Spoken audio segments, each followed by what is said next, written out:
নাকি? তোমাদের কথা মেনে নিলাম। আমাদের কথা মেনে নিলে? এই চার আমি এরা বিবি মা বাবা আমি কখনো চিরকাল থেকে নাকি বেরিয়ে যাও তোমরা এখান থেকে। চুপচাপ লিখে নাও। না আমি জানতে পারি আমি এরকম ঘর মুছব। মানে তুই পড়াশোনা করবি না, ঝাড় দিবি আর ঘর মুছবি, তাই তো? এরকম বাবা মা আমার দরকার নেই। তোর বাবা মা তোর কি দোষ করেছে? দরকার নেই আমার এখানে পিঠে আমাকে লাগিয়ে এখানে লাল করে দিয়ে। কে লাল করে দিয়েছে? আমার বাবা মা। ঠিক করেছে? আর বাবা ঠিক করেছে। এবার আমি আর এখানে আর থাকতে চাই না। চলো লেখা স্টার্ট করো। না আমি এরকম ঘর নেব। কি? ঘর ঝাঁট দেবো। ঘর ঝাঁট দিবি? লেখাপড়া না করলে রাস্তা ঝাঁট দিতে হবে। হ্যাঁ আমি দেবো। আমি তোমাদের কথা মেনে নিচ্ছি। আমাদের কথা মানতে হবে না, চল। না আমি এরকম ঝাঁট দেবো। ঝাঁট দিবি আর কি করবি তুই? আর ঘর মুছবো। আর কি করবি? আর তোমাদের বাড়ি বেঁধে।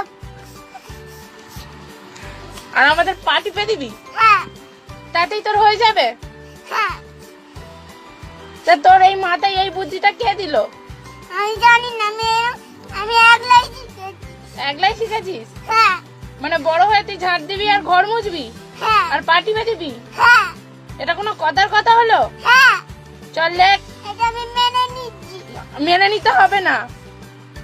আমি এরম বিবি এরম মা বাবা শান্ত- আমি দেখবো। শান্টু, আমি কিন্তু এবার বকবো। তাড়াতাড়ি লেখা স্টার্ট করো।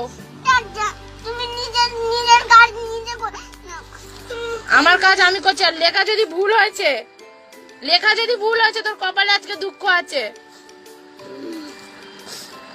তুমি নিজের যাদেরকে পড়াচ্ছো তাদেরকে পড়াও। আমার দিকে এরম লক্ষ্য দিও না।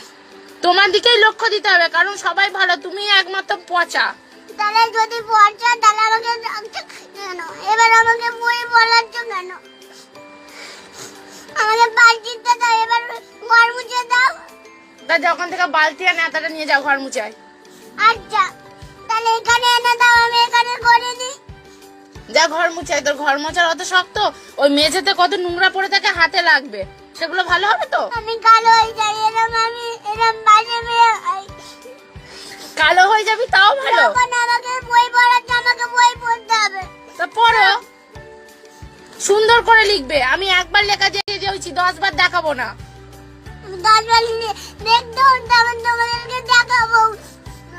সুন্দর করে যেন লেখাটা হয়। আমি গাড়ি নিয়ে দেখে সুন্দর করে লেখাটা যেন হয়। আমি বলে দিচ্ছি আমি